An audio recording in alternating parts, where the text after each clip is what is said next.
Buenas tardes chicos, ¿cómo están? Espero que se encuentren muy bien en sus casitas, que estén abrigaditos porque está bastante frío estos días, ¿cierto?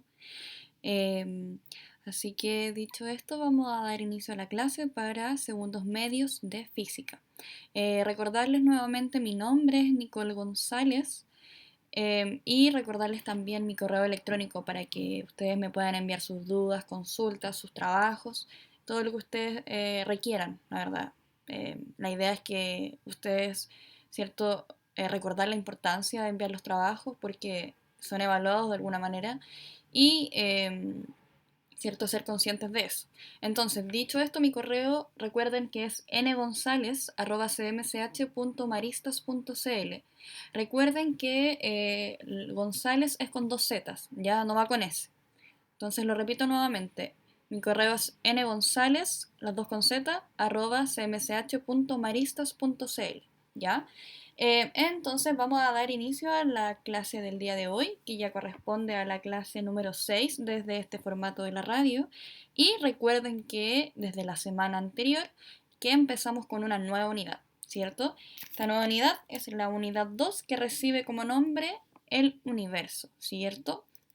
Y hay una pregunta que vamos a intentar responder durante todas estas clases, que es cómo han evolucionado los modelos del universo. Ya esto es a partir de, cierto, las diferentes creencias, perdón, que se han tenido en cuanto al universo a través de los años y cómo esto ha ido cambiando y cómo se ha ido modificando, cierto, y hemos logrado tener el conocimiento que tenemos hoy en día, que es mucho más acabado que el que había hace años atrás, ¿ya? Entender también por qué suceden estos cambios.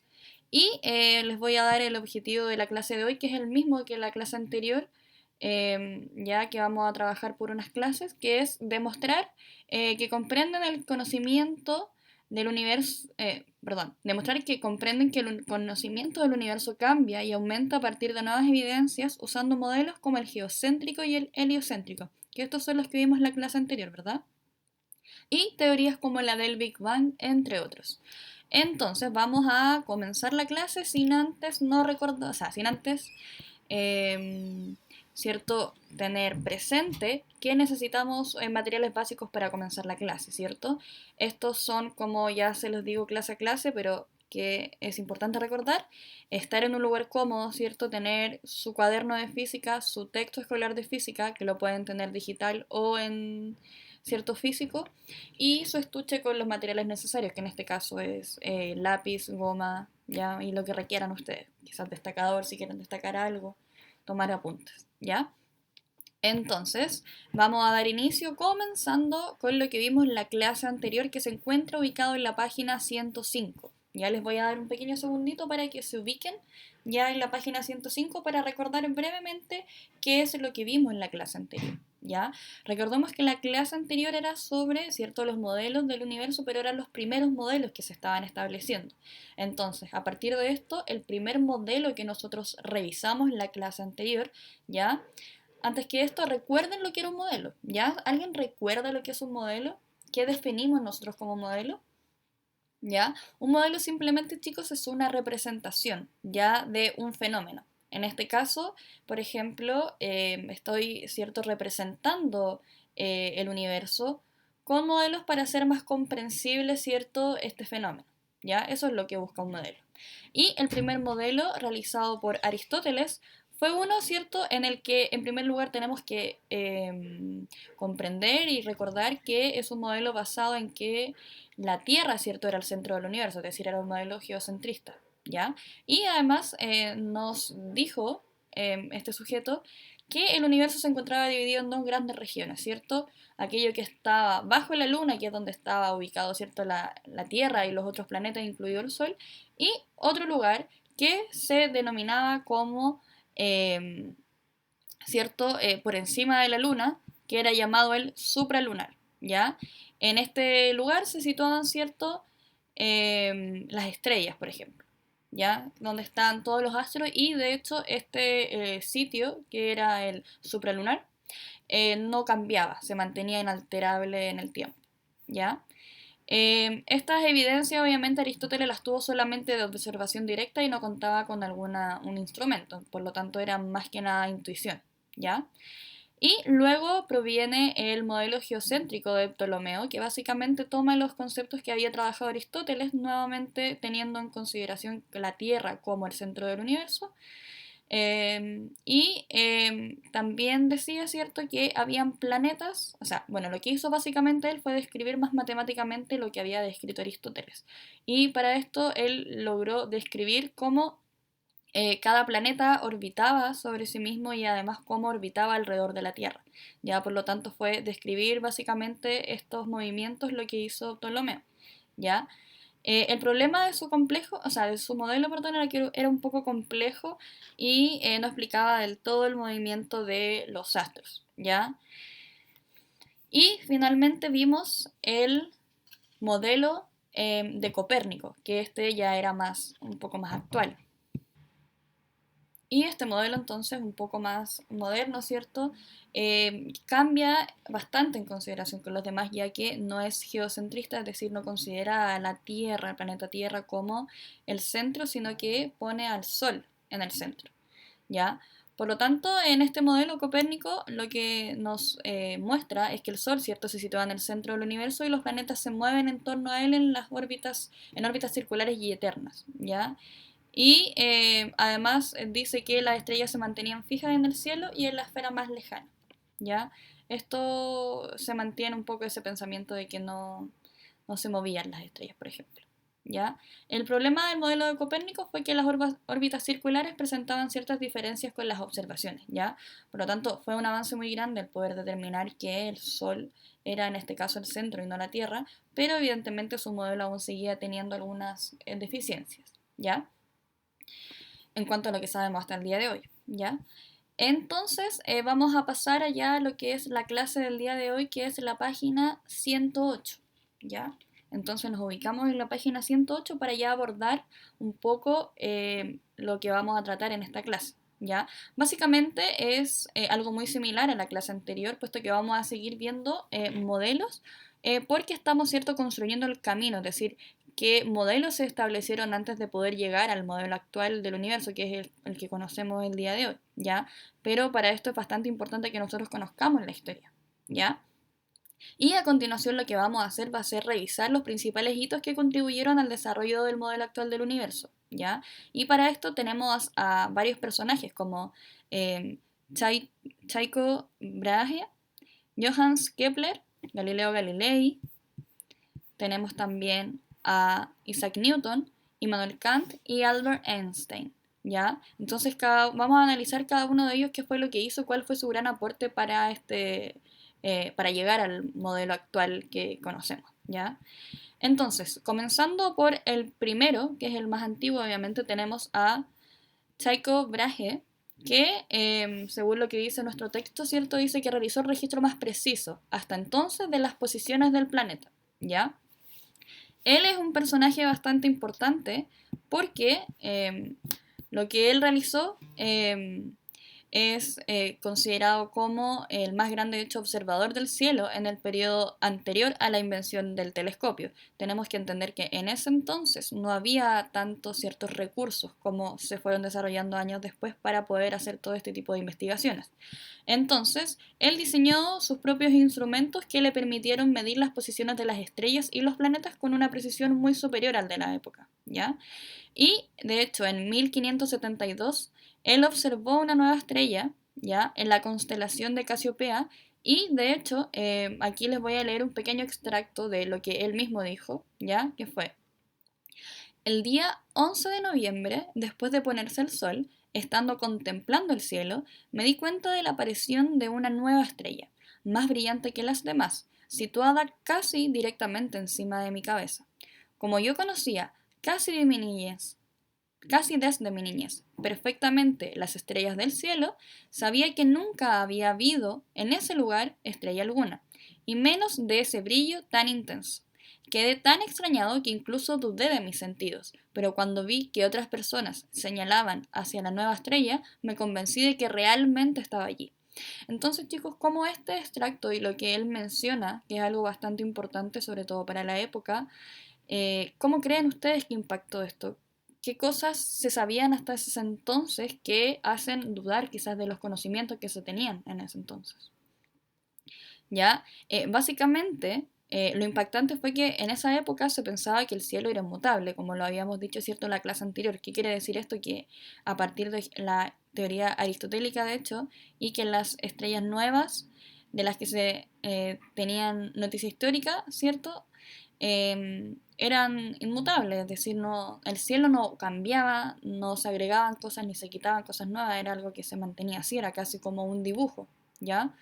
Por lo tanto, esto nos hacía notar que si había una estrella nueva, esto no era tan así, sino que sí se notaban cambios, ¿ya? Entonces esto fue bastante importante para la época, ¿ya?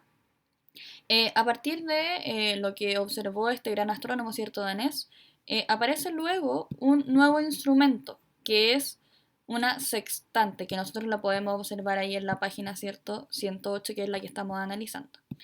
La sextante es un instrumento que va a permitir medir la separación angular, es decir, el ángulo entre dos objetos, como por ejemplo un astro del Sol, ¿ya?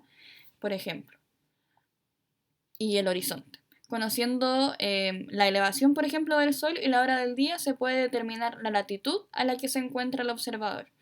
Y esta determinación se efectúa con mucha precisión mediante cálculos matemáticos que son no muy complejos, ¿ya? Entonces esto era un instrumento que era un poco rudimentario claramente, pero permitía hacer cosas que anteriormente no se habían podido establecer, como, ¿cierto?, esta separación angular entre dos objetos o dos puntos. Y luego de este nuevo invento aparece un otro científico que también hizo cosas importantes, que es Johannes Kepler, ¿ya? Johannes Kepler es una figura muy clave en la revolución científica y él fue un astrónomo y matemático. Fue muy conocido por unas leyes que realizó que reciben su mismo nombre y habla sobre el movimiento de los planetas en su órbita alrededor del Sol, ¿ya? Como dice aquí en el texto, dice que él determinó que las órbitas de los planetas eran elípticas y este y otros descubrimientos los resumió en tres leyes que describen el movimiento planetario. Entonces, básicamente lo que hace él es describir este movimiento planetario, ¿ya? Hay cosas importantes que me gustaría mencionar más de su vida, y es que, por ejemplo, su profesor de matemáticas ya le enseñó el sistema heliocéntrico de Copérnico, ya que es donde situaba al Sol como el centro de la Tierra, o sea, perdón, el centro del universo. Pero, de hecho, en esos tiempos, que se sitúan en 1571 al 1630, todavía no se tenía aceptada la idea, por ejemplo, de que el Sol era el centro de la Tierra, sino que, de hecho, era aceptada la idea de Aristóteles en ese entonces, donde cierto era un modelo geocentrista. Por lo tanto, este profesor le enseñó el sistema heliocéntrico de Copérnico, cuya explicación solamente era para los mejores estudiantes, ¿ya?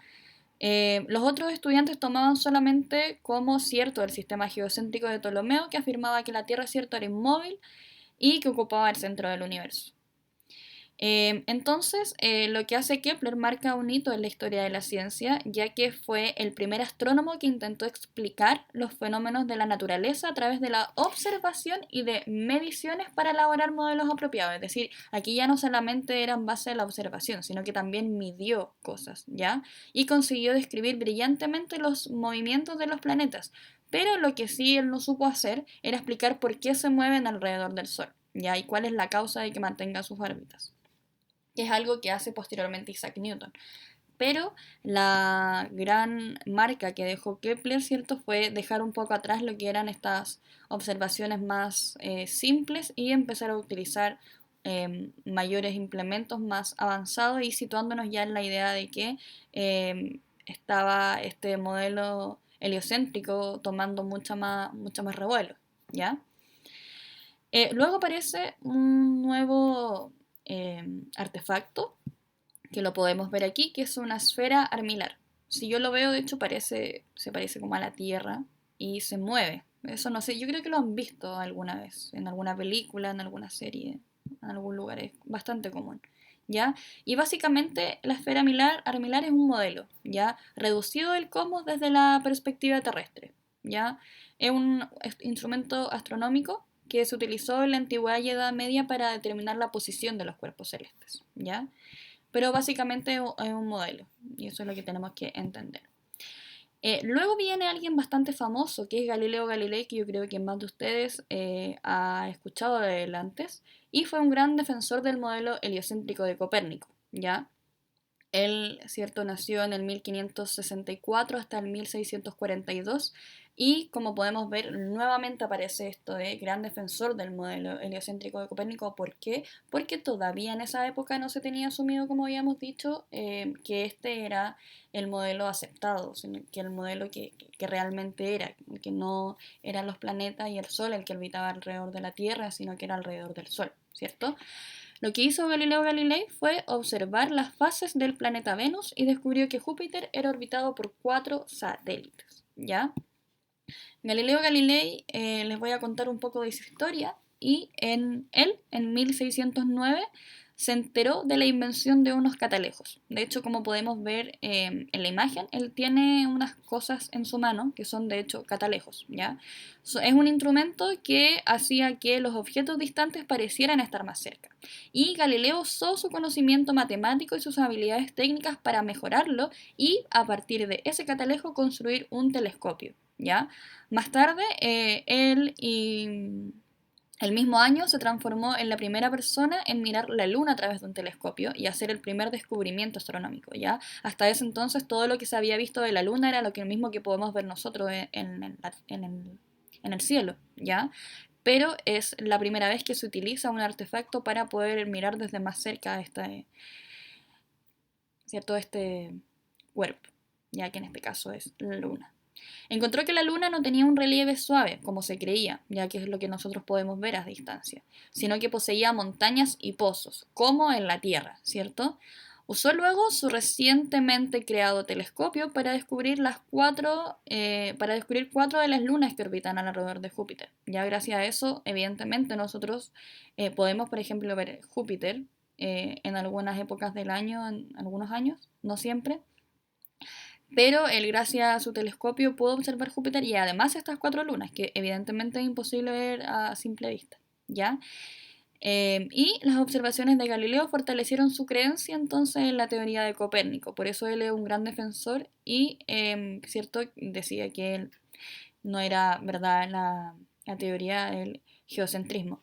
De hecho, Galileo Galilei fue bastante cuestionado en su época porque en esos tiempos, ¿cierto?, eh, la iglesia era un poco dura con respecto a las personas que no seguían como eh, lo que quería enseñar. Por lo tanto, como Galileo Galilei se salía un poco de la idea que se imponía en ese tiempo, que era que la Tierra era el centro, en este caso, del universo, él fue muy cuestionado. Ya de hecho, eh, él fue acusado de ser hereje por tener estas ideas, ¿ya? Entonces, la libertad de expresión en esos tiempos era bastante castigada, ¿ya?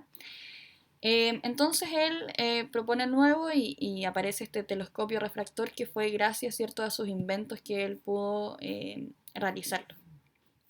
Luego tenemos a otro científico muy famoso que está en la siguiente página, que es la página 109. Ya, yo creo que todos han escuchado de este famoso científico que es Isaac Newton. ¿Ya? Se le conoce por esta creencia popular, que en verdad no es algo que se ha podido comprobar, pero se dice, cierto, que él estaba cerca de su casa hasta que una vez le cayó una manzana en su cabeza y desde ahí pudo establecer, obviamente no en ese momento, sino que después de analizar mucho tiempo, esta idea de la fuerza de atracción gravitacional, ya, entre dos cuerpos. Dicho modelo es conocido actualmente como la ley de gravitación universal. Ya a partir de esto de esta observación que hizo Isaac Newton, ¿cierto? Se pudo establecer esta ley, ¿ya? Él, ¿cierto?, nació en 1642 hasta el 1727 y me gustaría mencionar unas cosas importantes de su vida, ¿ya? Él era en un principio como le interesaba mucho los relojes de sol, ¿ya? De hecho, aprendió a calcular no solo la hora, sino que también el día y el día del mes, ¿ya? Solamente con este reloj de sol. Y además predecir acontecimientos como los solsticios y los equinoccios, ¿ya?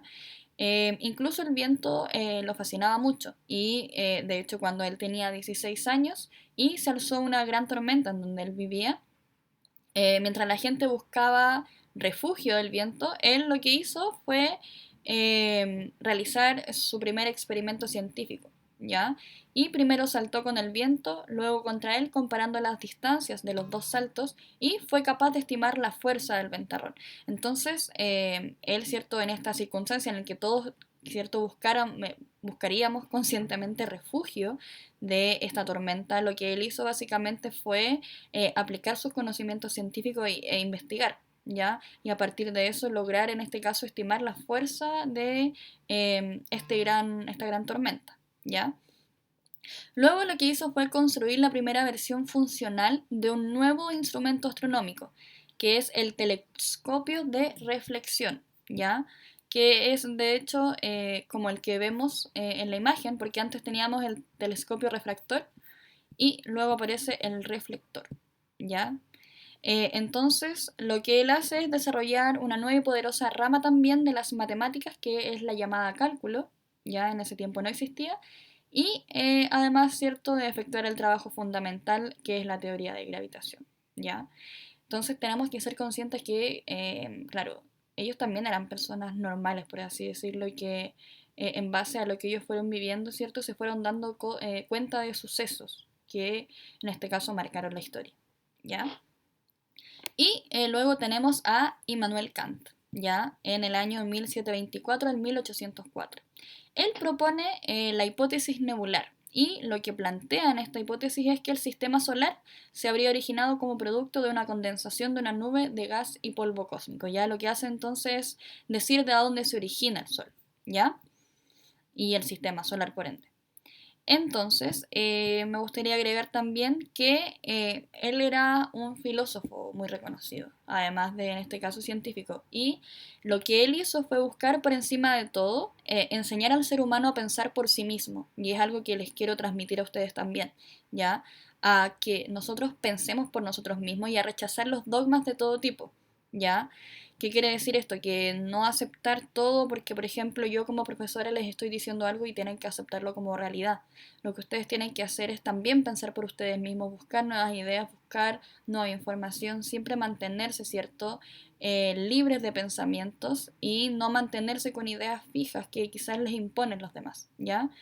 Eh, Él no negaba la importancia del conocimiento previo, al contrario, lo consideraba muy imprescindible como un punto de partida, ¿ya? Y en ese sentido logró combinar el racionalismo, que es eh, para el cual la razón es el motor principal en la búsqueda del conocimiento, ¿ya?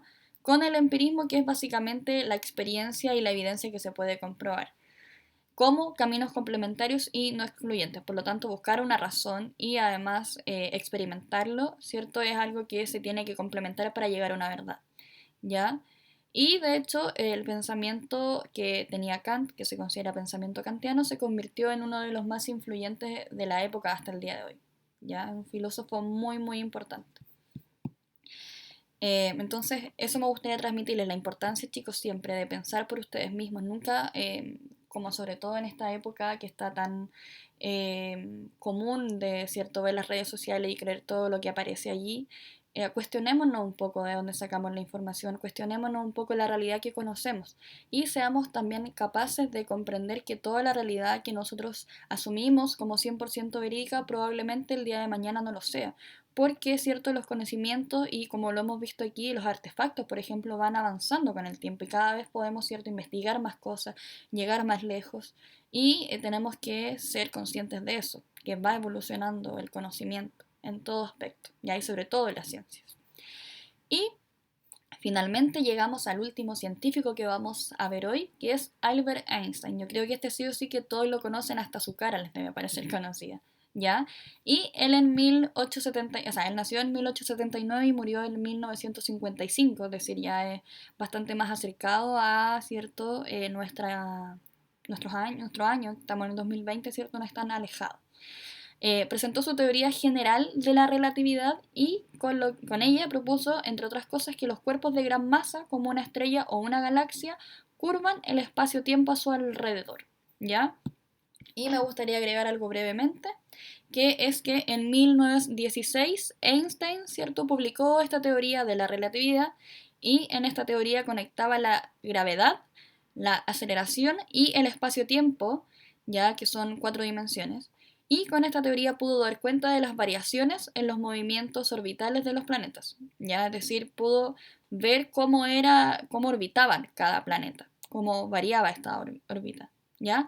Y esto fue confirmado en 1919 durante un eclipse solar. Esto aumentó aún más la adulación con que la prensa veía a Einstein. Ya en la prensa gustaba mucho de él. ¿Ya?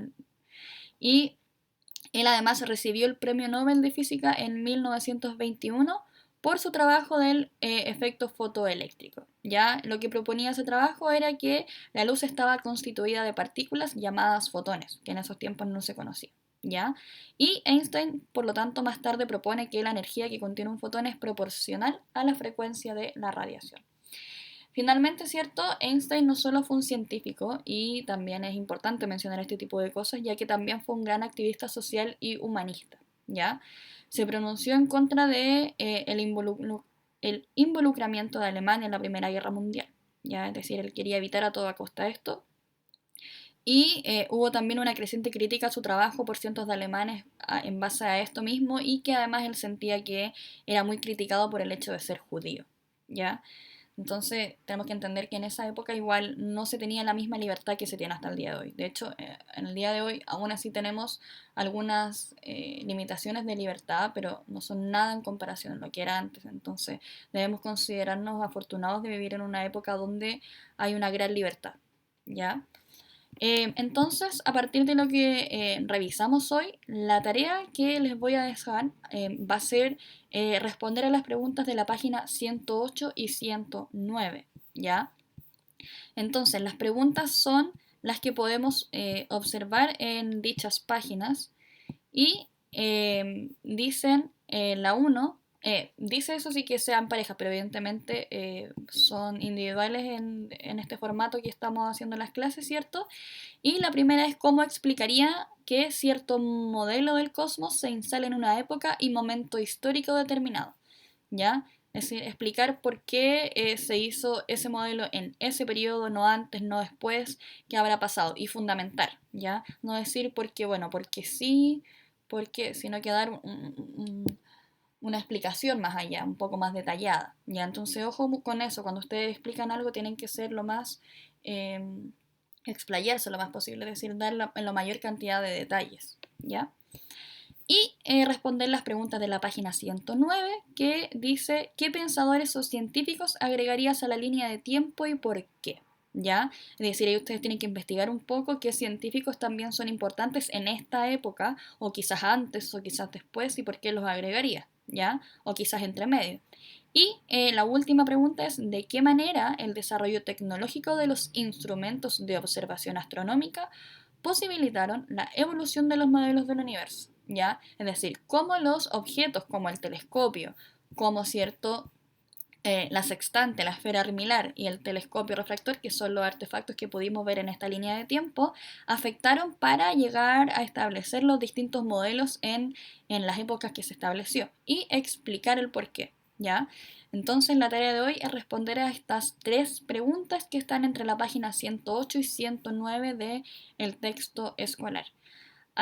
Recordarles, chiquillos, mi correo electrónico, que es ngonzalez, las dos con z, @cmsh.maristas.cl, para que me envíen sus dudas y consultas.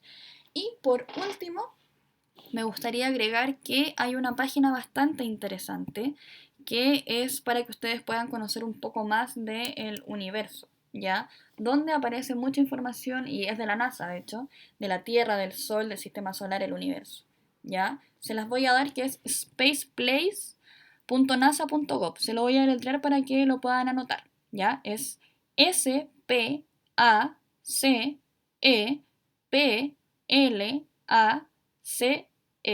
spaceplace.nasa.nasa.gov, Ya, entonces, spaceplace.nasa.gov.